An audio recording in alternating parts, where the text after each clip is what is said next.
लोकसभा चुनाव खत्म होने के बाद इंडिया गठबंधन में कई दौर की बैठक हुई थी और सूत्रों से यह खबर आई कि इंडिया गठबंधन ईवीएम पर जरूर सवाल खड़े करेगी। लेकिन बीजेपी 240 सीटों पर सिमट गई तो कांग्रेस ने ईवीएम पर कोई सवाल नहीं उठाया। लेकिन अब कांग्रेस पार्टी और राहुल गांधी को ईवीएम में खोट दिखने लगा है। क्या है इसकी वजह, इस रिपोर्ट में देखिए।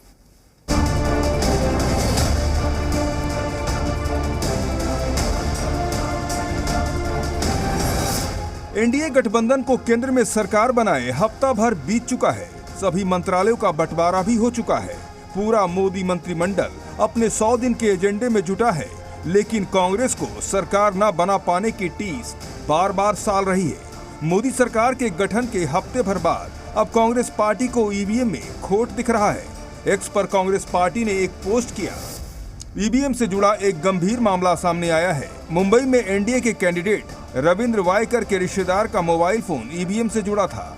एनडीए के इस कैंडिडेट की जीत सिर्फ 48 वोट से हुई है। ऐसे में सवाल है कि आखिर एनडीए के कैंडिडेट के रिश्तेदार का मोबाइल ईवीएम से क्यों जुड़ा था। यहाँ वोटों की गिनती हो रही थी, वहाँ मोबाइल फोन कैसे पहुँचा। सवाल कई हैं जो संशय पैदा करते हैं। चुनाव आयोग को स्पष्टीकरण देना चाहिए।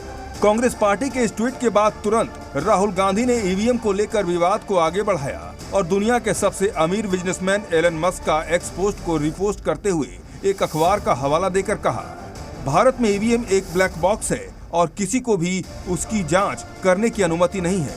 हमारी चुनावी प्रक्रिया में पारदर्शिता को लेकर गंभीर चिंताएं व्यक्त की जा रही हैं। जब संस्थाओं में जवाबदेही की कमी हो जाती है तो लोकतंत्र एक दिखावा बन जाता है और धोखाधड़ी का शिकार हो जाता है।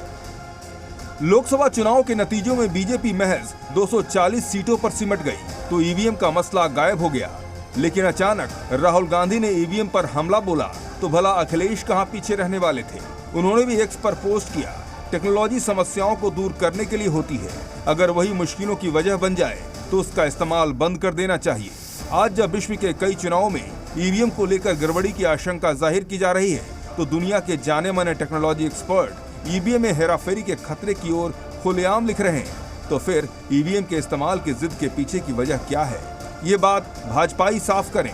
आगामी सभी चुनाव बैलेट पेपर से कराने की अपनी मांग को हम फिर दोहराते हैं। ईवीएम में गड़बड़ी पर इंडी गठबंधन ने सुर छेड़ा तो सियासी विवाद अपने रफ्तार में आगे बढ़ चला है। सत्ता पक्ष ने भी लगाए गए आरोपों का पूरे दमखम के साथ जवाब दिया। अगर ब्लैक बॉक्स है तो उनको 99 सीटें कहाँ से मिल गई। जब उनको मिलती हैं सीटें तो ईवीएम अच्छा हो जाता है। जहाँ वो जीतते हैं तो ईवीएम अच्छा हो जाता है। जहाँ अन्य कोई दल जीतता है तो वहाँ वो ब्लैक बॉक्स हो जाता है। हिंदी की कहावत है, खितानी बिल्ली खम्मा नोचे। यही स्थिति राहुल गांधी और कांग्रेस की है। जब वे चुनाव हारते हैं तो ईवीएम पर ठीकरा फोड़ते हैं।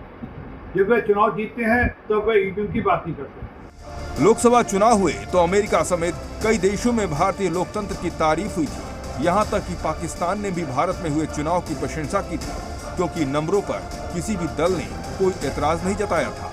लेकिन अब ईवीएम पर खड़े हुए विवाद ने सब कुछ धोकर रख दिया। ब्यूरो रिपोर्ट, जी मीडिया। बिहार में लॉ एंड ऑर्डर पर राजनीति शुरू हो गई है। नेता प्रतिपक्ष तेजस्वी यादव लगातार बिहार में कानून व्यवस्था पर